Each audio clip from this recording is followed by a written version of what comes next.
From what would happen if Einstein were alive today to why we have a deeper voice when we wake up. My name is Darling, and I'm here to answer everyone's burning questions about life. Hello there, I'm Danger Dolan, and I'm here to blow your mind and subsequently your pants off with truth. I just realized we're not even wearing pants. You think I'm gonna be in this outfit forever? Just wait 20 episodes. Things will be different, you'll see. Yeah, well, as for me, I might change my outfit when the Planet Dolan movie comes out. Yeah, like that'll ever happen. I'll have you know, it's in pre-production. A set in stone, definite, locked in, 2040 to 2048 release window. In the meantime though, why do some tablets have to be taken on an empty stomach, some with food, and some doesn't matter? It really depends on the medication. Some drugs are intense and should be dampened with food in the stomach. Others are better destroyed by stomach acid, so not eating anything for it will speed up the process. But most medicine, it doesn't matter either way. Always be sure to read the instructions before taking any kind of medication. You know what can be taken day or night, full stomach or empty, rain or shine? The truth pill. All pharmacy medication contains 5G tracking ID chips. The Loch Ness Monster runs the government, and lizard people are his lieutenants. Radiation is a hoax. You can breathe in space, and that's where we harvest potatoes from. I challenge you to prove any of that. Okay, here's a potato, fresh from space. Go ahead, disprove that. Are you sure that wasn't just the one inside of your skull? Of course not. But nice try. If you had a beef steak from 2022 and a beef steak from 1822, would they taste the same? They would taste fairly different. The way cattle are raised has changed substantially over the last 2 centuries.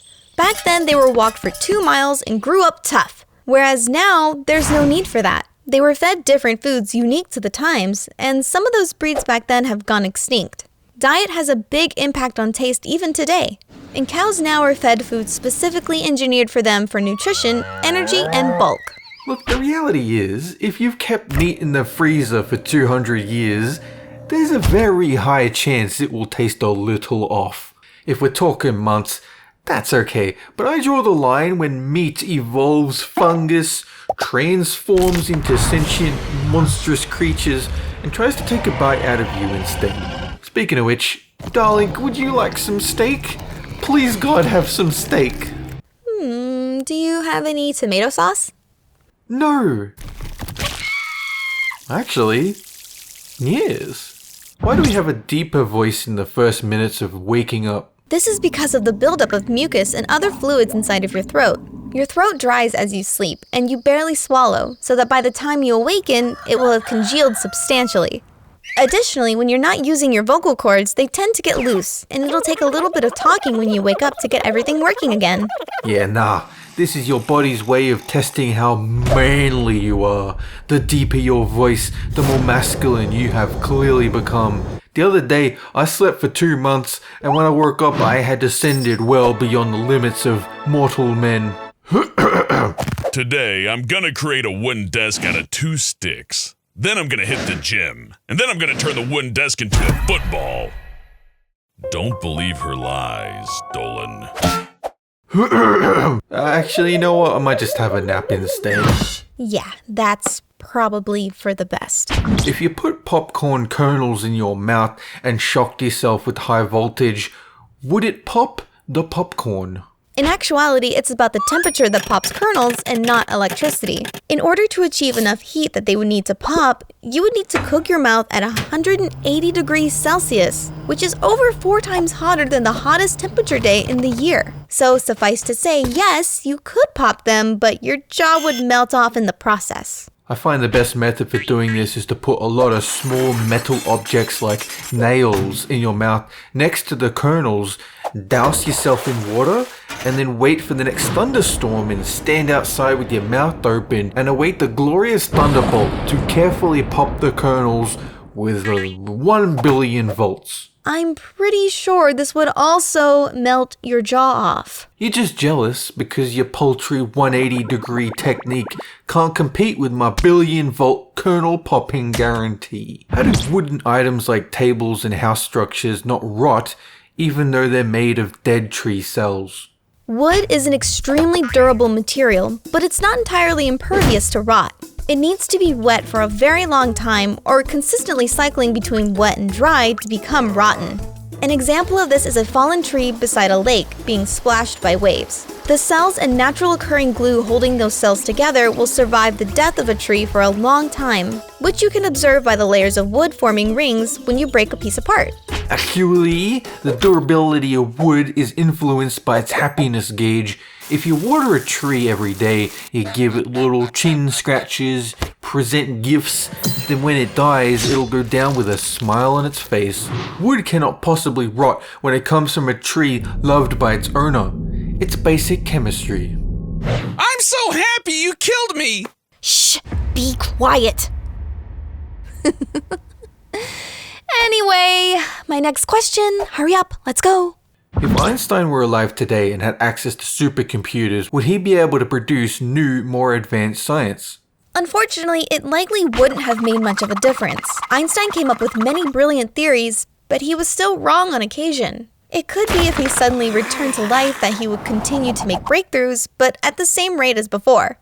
He made a lot of discoveries early in his career and was considered lucky enough to be the right person at the right time for it. It's already happening. Einstein cloned himself before he was murdered, and the Einstein Juniors formed a cult that invented the internet, cryptocurrencies, and were the first ones to combine chicken and waffles.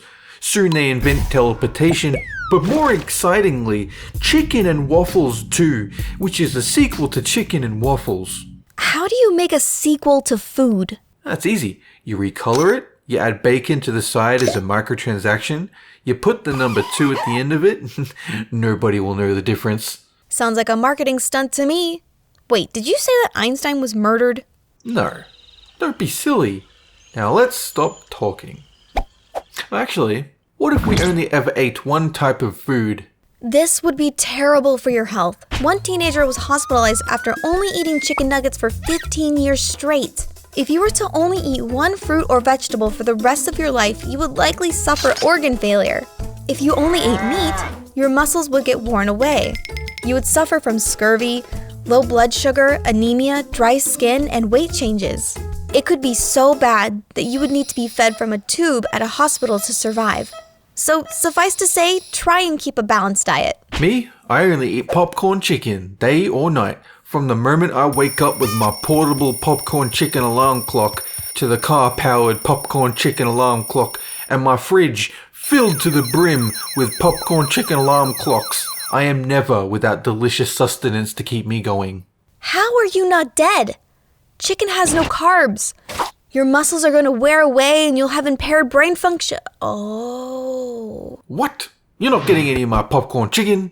You go ahead and stick with your balanced diet.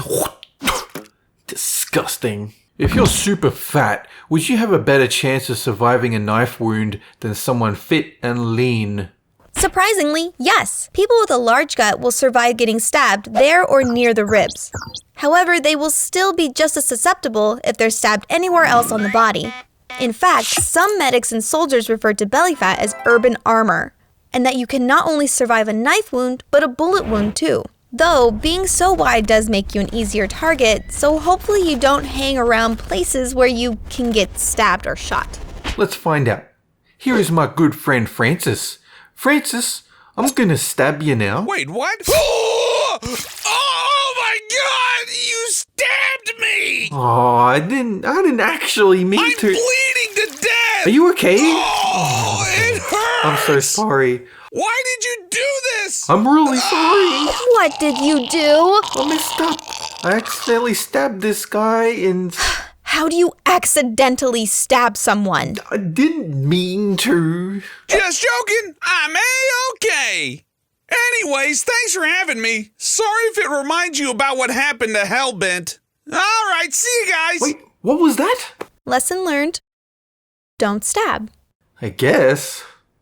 Can I stab you? No. Are you sure?